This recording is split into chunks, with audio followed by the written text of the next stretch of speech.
So, nandito ka ngayon kasi gusto mong matuto ng money tips from me? Just keep going.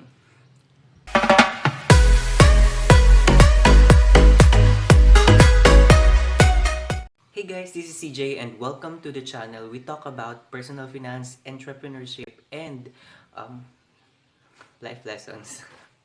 Okay, so let's get to the video. So today, I'll be sharing to you some money tips that I am doing for the past 5 years. So sana ma-acquire ninyo at sana maayos ninyo yung finances ninyo. So the first thing that you need to do is to create a budget for your expenses. For example, for groceries, you will put 1,000 pesos for a week. For loading expense, 500 pesos. For the internet, 1,000. For like gasoline expense, ganun.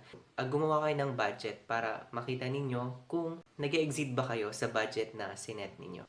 Actually, there's a great benefit in budgeting your expenses. Kasi nakikita mo dito kung nag exceed ka ba sa perang inalat mo para doon sa expense na yon.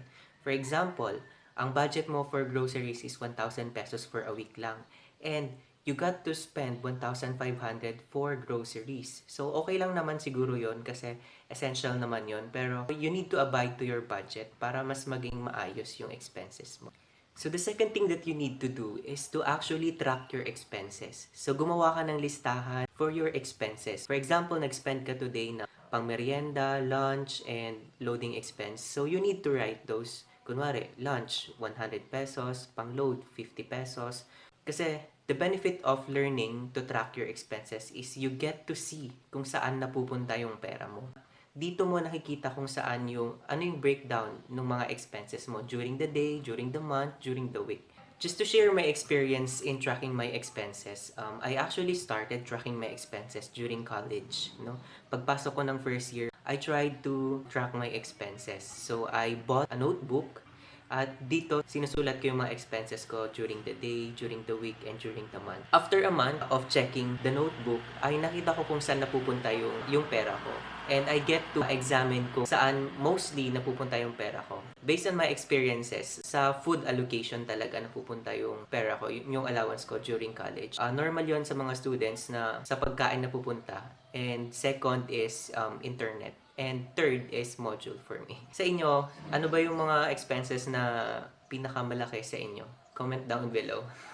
So third is you need to memorize this formula.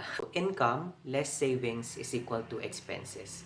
Yes, you need to allot first for your savings before spending your money. Once you get your allowance, once you get your income, bawasan mo agad yan for savings or for emergency fund. Depende sa iyo kung ilang percent yung aalisin mo. But for me, I tend to allocate for savings 20%. You just need to master or you just need to memorize. Isa puso at isa-isip yung formula na yon. Income less savings is equal to expense. So after allocating to savings, that resulting amount will be used for your expenses. So number 4 is learn to prioritize your needs. Marami sa atin ay madaming pinagkakagastusan, pero ang mga pinagkakagastusan natin ay dalawa lang yan. So needs and wants. What I can say is learn to prioritize your needs kasi ito yung mga bagay na kailangan talaga natin. So ano nga ba yung mga example ng mga needs natin?